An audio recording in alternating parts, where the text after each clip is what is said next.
Welcome back to Parker Ponders. It's been a couple weeks. I am recovering from hernia surgery. It's very common for men, and it's not fun. Tonsillectomy was worse, but hernia, it's just like always sore in your gut. And so getting up out of bed, laughing, all that, it just hurts. But I am about 9 days post-op, so just starting to feel better. During the surgery, um, usually it's pretty carefree, pretty seamless, but the anesthesiologist made a mistake and didn't tape down the breathing tube properly or wasn't holding my head back. I talked to my cousin who is a nurse anesthesiologist about this, and when I was at the end of the surgery, I reflexively coughed because there's a giant tube in my throat, and I coughed it out. And then with the breathing tube being out, but still in your throat, I reflexively breathe in. I'm unconscious this whole time, but I breathe in, but my throat is closed. Where, like if you've, there's a thing called a glottis that closes over your vocal cords when you swallow food. So it goes down your esophagus versus your trachea. But I had closed the glottis because that tube was there. Oh, that's a speaker, sorry. I closed my glottis, and so I took a deep breath in against a closed throat. So I created a big vacuum seal. It's like I did a giant accordion without letting any air in, and so it just squeezes my chest cavity, and there's a bunch of negative pressure. So it creates this vacuum. So to relieve that pressure, the fluid from around my lungs and in my blood vessels comes through the capillaries and into the alveoli and just sits there. So there's just fluid in my lungs.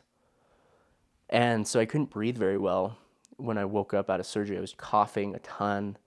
I was like, when I breathed out, I was super crackly, like kind of sounds like that.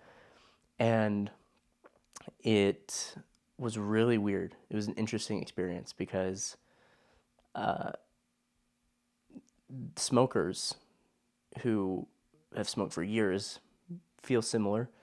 Patients that have heart failure, that are super obese, they can get to that point too. And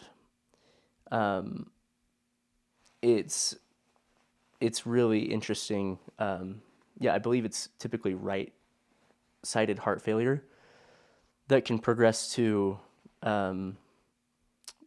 pulmonary edema, which is what I had. And it was interesting because I am a pretty healthy guy. I just ran an ultra marathon. I run a decent amount outside of that. I like to play tennis and climb and ski and everything. And so unless I had some genetic condition, I would never feel that in my life. There's no way I would ever have fluid in my lungs to that extent.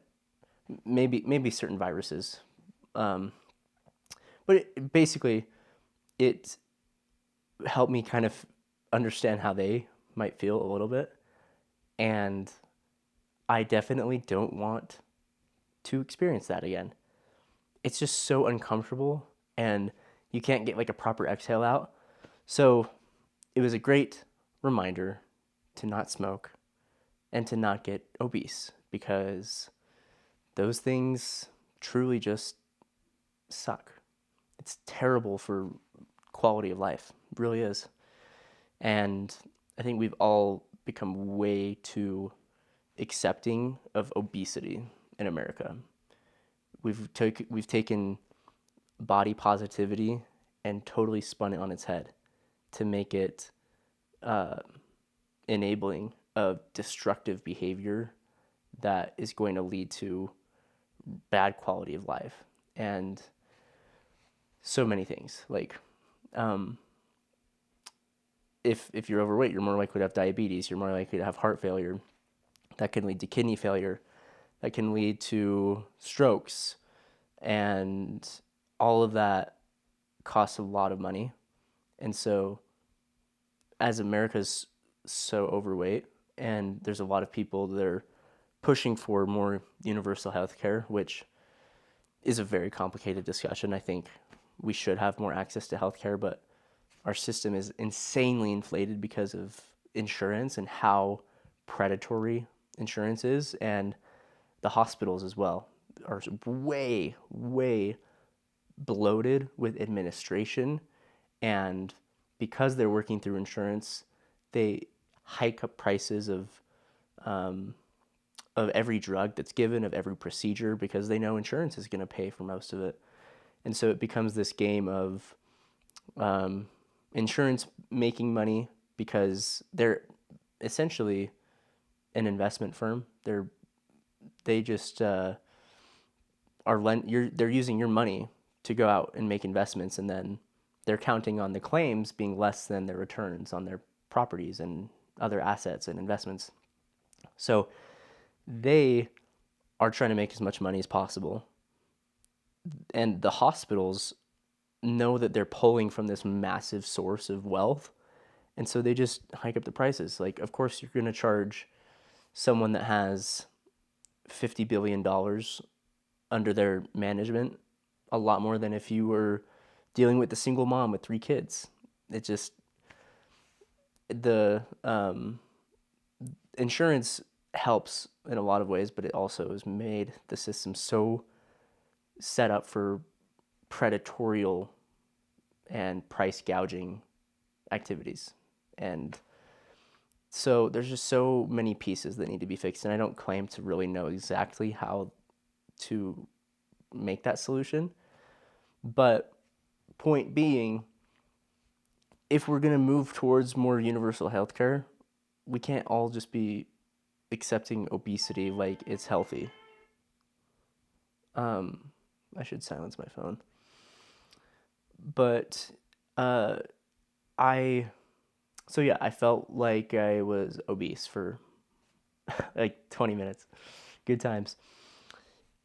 So hernia done. Hopefully I don't have this again. My brother also got this same surgery, and it's supposed to have like a 1% recurrence rate, but he's having a lot of the symptoms again. So let's hope that doesn't happen. But life's good. Life's good. I've been stacking up these things. I got my tonsils out. I got this hernia. I have this crossbite, so I might be doing jaw surgery, which would really suck.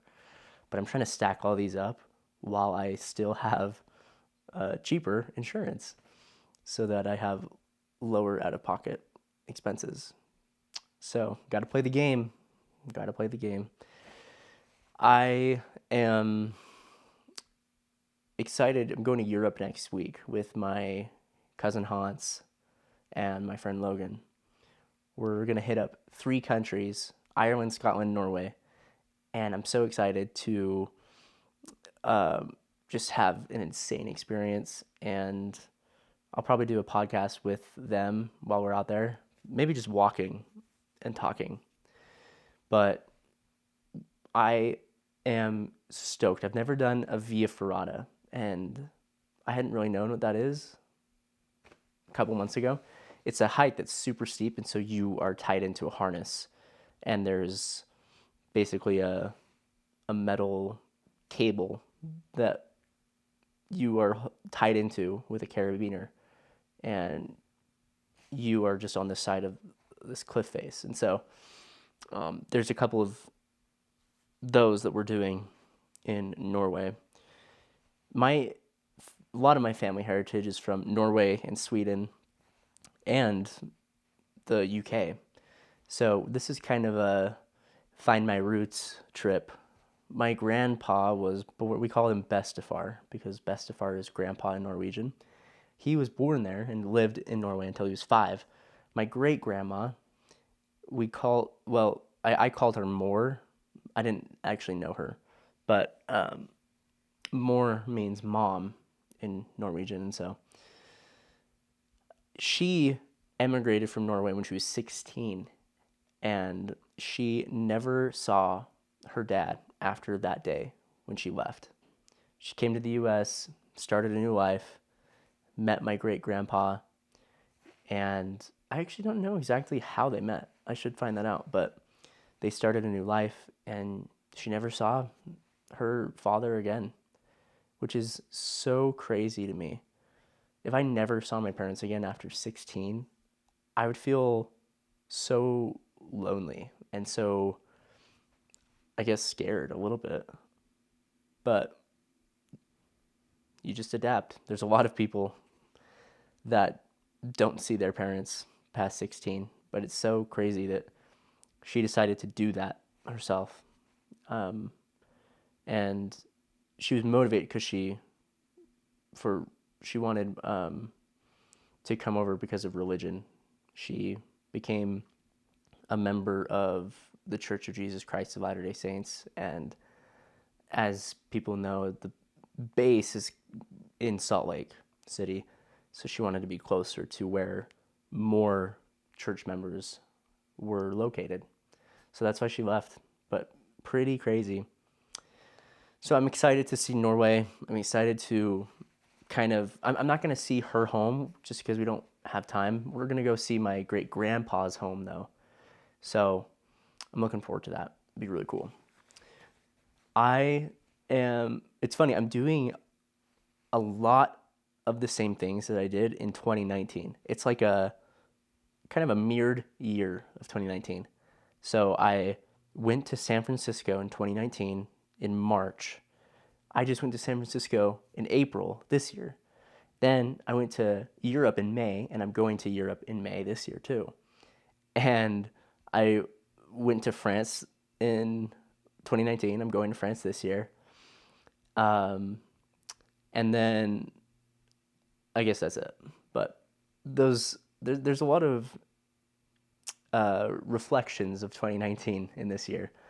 So I'm excited to see what that means, because 2019 was probably my favorite year over the past 5 years. Probably. I really liked 2021 as well.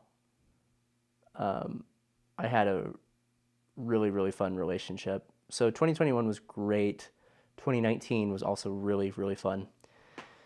And so we're bringing in 2019 vibes back to the game. We're bringing them back. And I am looking forward to it. It's cool that we have a lot of power to create the experience that we want. And I think more people have more power than they give themselves credit for. And so I'm trying to create an experience that I'm really excited about.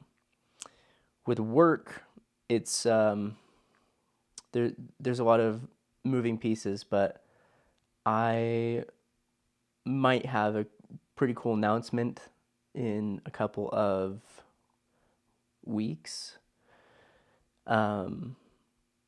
I originally was going to be selling solar this year. I did that last year. A lot of cool experiences. I should probably talk about that more at some point. But I think I already did. But there's been a new opportunity that's come up that I'm really excited about, and it's a really cool really cool mission that would make a lot of difference, and also just be a great next step in helping myself and others be in a spot that they're excited about financially. So I'll keep you updated on that, but I am just grateful right now that I can go to Europe. I would like to go. There's a couple of things that I've listened to recently, like just today. I listened to this guy who has been really he posed really interesting questions. His whole podcast was about posing interesting questions to people. And a couple of the questions that I really liked, maybe to ask yourself first, because they would be intrusive unless you know them pretty well. But one of the questions is, what would you do if you weren't afraid, if you didn't have fear? That's pretty common, but I think it's a powerful question. What would you do if you had no fear? The second one is, what skill do you have that's currently in exile? Similar to that, what talent do you have that's not being used? And a couple other ones are, what commitment have you made that you no longer believe in? Or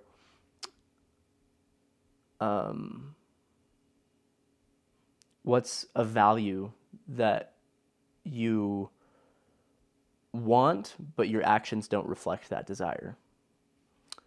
That has been an interesting one for me recently. Just thinking about what I actually value and what I actually prioritize. Because you can say you value something, but if you're not living with that value, then you obviously don't really value it. Like, on paper, I value discipline, but these past couple weeks, I've not been very disciplined with my time. I've been kind of focused in spurts and in chunks, but then I lose focus and I kind of just kind of am in the wind a little bit. And so I value discipline on paper, but obviously I haven't lived that value these last couple of weeks. So things like that, it's just pretty interesting to think about.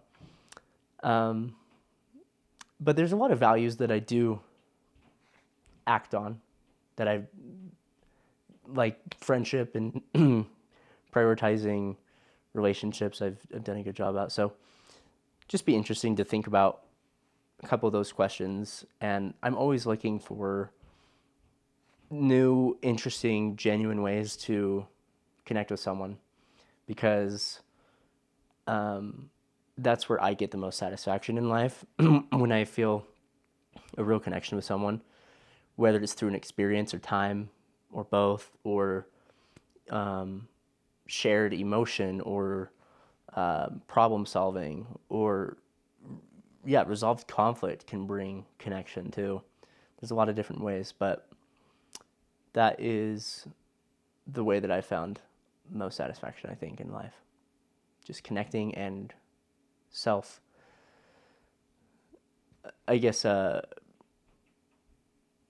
proving, making yourself proud, doing things that make yourself proud. So growing, and I found it interesting that a lot of the messages that I think are important to someone, myself at least, the universe, God, whoever, has a way of reminding you from multiple people, and and hearing it multiple times. And I think one message for me right now that I've kind of perceived coming at me a lot is that the real joy in life is coming from growth and progression, and not any specific end point. So, the journey is greater than the destination. But there's so many ways that message has been relayed to me. So, one was in a podcast. He's talking about how he's very wealthy. But he started at a New York apartment with a sink and a bed, nothing else really. And he went to LA and had this really nice apartment with a pool and a pool table and a theater, or something. Just a very better step up. And he loved it for 3 months, but then he got used to it. Same thing with cars, and how, after a little bit, you just kind of get used to whatever you have. And his whole point was that home feels like home. And at the end of the day, a, a decent sized apartment and a really nice 7,000 square foot house is going to end up feeling about the same, which is really interesting. So that's one way that I've kind of heard that message. The other way is, what was it? Oh, just biologically with Huberman, Andrew Huberman talks about how dopamine is actually a motivator, and it's activated when you're seeking something. It's not actually when you have something.